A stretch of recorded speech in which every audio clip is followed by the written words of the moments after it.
బ్రతకడానికి కృప, క్రీస్తులో బ్రతకడానికి ఇంకా కృప. నేను ఏం చేయాలన్నా నాకు కృప కావాలి.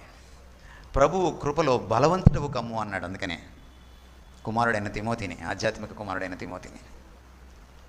కృప గురించి మీకు గొప్ప విషయాలు చెప్పాలి. కృప మన కష్టాల కంటే గొప్పది. కృప ఎప్పుడు చూసినా మనకి నీట్లో సీటు, ఎంసెట్లో సీటు తెచ్చిపెట్టేది కాదు. కృప అంటే ఇల్లు కట్టించి పెట్టేది, లేకపోతే బంగ్లా తెచ్చిపెట్టేది, లేకపోతే BMW కారు కొనిచ్చేది కాదు.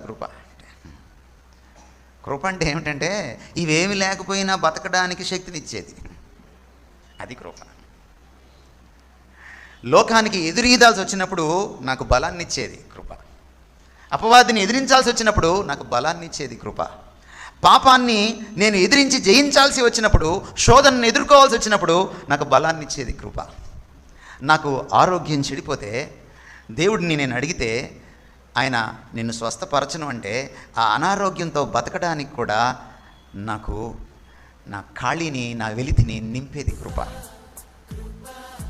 నా ప్రతి ఇనడిక్వెస్సీని పూడ్చేది కృప.